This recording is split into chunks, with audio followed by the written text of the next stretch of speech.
Hi, so today I'm going to be reading chapter 11 in the Liberation of Gabriel King, and this is called Signs Importance. That night after Frida went home, if you remember yesterday they named the spider and they named him Jimmy after Jimmy Carter. That night after dinner, Frida went home. Mama, Pop, and me and Jimmy, the spider, sat outside on the front steps. Mama said it was too hot to go inside. Felt cooler outdoors where there was a breeze. Might kick up every now and then. She leaned her head on Pop's shoulder, and he kissed her neck instead of her cheek, which made her smile. Then we sat quiet while the neighbor's lights blinked off and the stars blinked on, one by one. I like that picture. So the lights went off and the stars went on one by one. All around the trailer it got dark, but the fireflies lit up the night with hundreds of little lights. When one came close, Mama reached out and cupped it in her hand so I could watch it light up. She let it go by throwing it up in the air, only it stayed stuck in her palm like it wanted to stay there for good. Then Pop reached over and pushed it off his thick, rough finger, but it was real gentle. We sat outside until late. I didn't want to go to bed, ever. Felt right to sit out there with Papa and Mama and Pop. But once the moon was high, Pop nudged me indoors. That's a vocab word. I lay in my room on the top of my bed sheets listening to the crickets sing and thought for sure I'd never fall asleep. But I did. I know because I remember waking up. It was almost 3 in the morning and I was having a nightmare. It was about spiders, but it wasn't about Jimmy. These spiders were people spiders and they were hanging on their webs looking down on me and Frida. In the dream, I'd lost Mama and Pop, and Frida was helping me look for them. We were walking through the swamp hollering, only no one answered. So we walked faster and faster trying to find them. My hands were clammy and my heart was pounding with every step. My feet sunk deeper into the swamp muck. Mama, I yelled, Pop! It was dark in the swamp. Me and Frida tried to run, but we could hardly see, and there were so many webs we had to push them out of the way with our hands. We were in a sea of spider webs, and they were full of all sorts of things, car fenders and corpses of kids half eaten by alligators. It was cold and smelled like muck, and I could feel thousands of eyes watching me. Then I looked up, and there were 1,000 eyes watching me, spider eyes. Hanging right above my head was a spider that looked like Duke Evans. He'd grown fangs where his missing teeth had been. He was ready to pounce. Let's get out of here, I yelled. I took off running, only I didn't get very far before I realized Frida wasn't with me. I stopped and turned, and that's when I saw her. She was standing right under Duke's web, only this time it wasn't Duke who was there. It was his daddy. Frida, run, I yelled, but it was too late. The Evans spider reached out his huge spider claws in. I sat bolt upright in bed, sweat dripping down my forehead. It had to have been 100 degrees in my room, and I pulled the sheet up to my chin anyway. My eyes darted around looking for spider webs. All I wanted to do was crawl into bed with Mama and Pop. Plus, I had to go to the bathroom, something fierce, but I was sure the minute I put my feet down, I'd feel the tickle of the webs wrapping around my ankles. I stayed put until the sun came out and I heard Papa waking up. Then I sprinted to the bathroom. Peeing never felt so good. I knew right away I had to tell Frida about my dream. According to Frida, dreams were important. Her daddy read stories from the Bible where God warned people about stuff in their dreams. Mr. Wilson said those dreams were signs and portents. I've never heard that word. They told you what was going to happen in the future.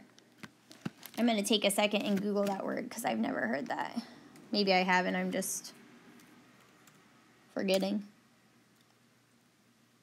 Yeah, a portent is a sign or warning that something especially monumentous or calamitous is likely to happen.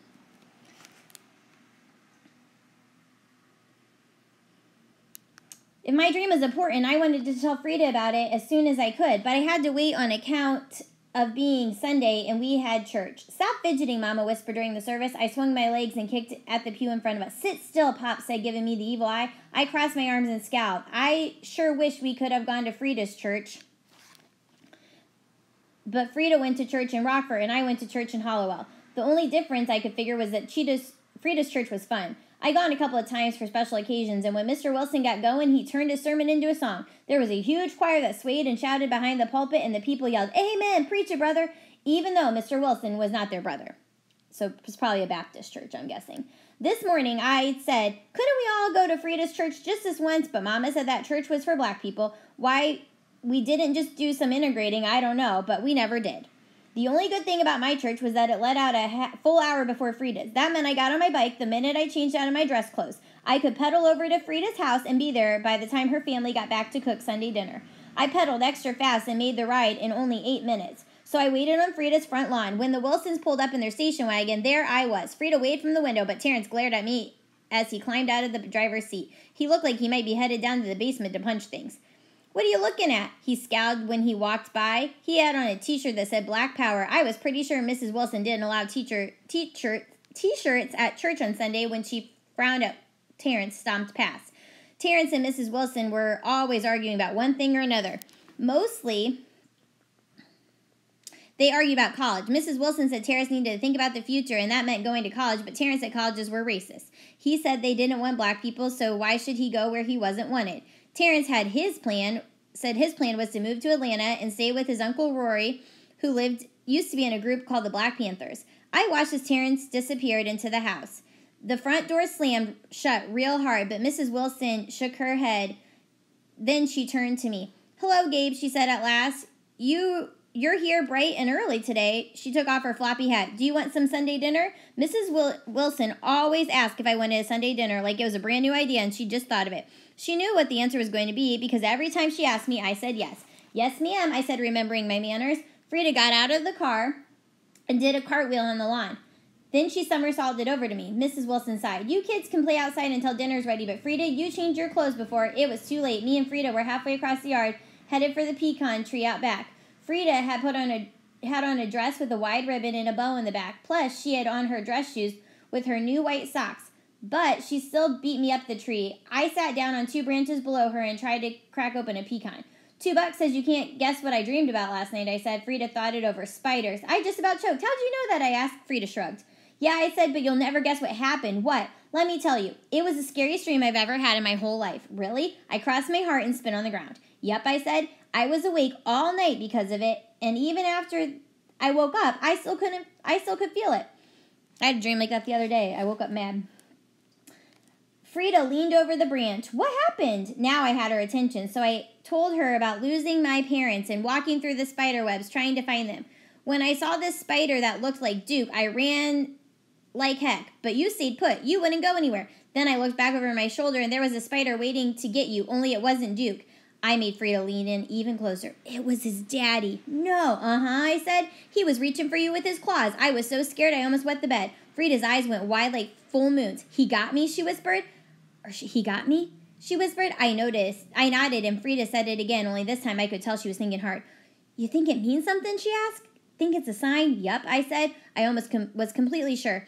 I was growing more sure by the minute. Frida took a deep breath. "Gabe," she said, "this is serious business. We're going to have to double our liberating. That must be what your dream meant. It was a warning so we wouldn't forget to make you brave, too." "What have you got to be scared?" "Frida, Gabe, come wash up for dinner." Mrs. Wilson hollered out the back door, and I jumped a mile. Frida swung off her branch, but I nearly fell out of mine. I landed with a thud. Frida, wait," I said. "What are you going to do?" She thought it over. "I better make a list," she said, "like you. Then we'll cross off my stuff. Then we'll cross my stuff off, too." I swallowed hard. I never thought about Frida needing to be brave. I wonder what would be on her list. "Come on, Frida," she said. "Come on," Frida said. I'm sorry, I'm struggling today. "Come on," Frida said. "We can do it soon as dinner's over." Now, if you notice, really their lunch, they're calling dinner. She took off, but I stood still watching her go. The wind kicked up and carried it with a whiff of Mrs. Wilson's cornbread stuffing.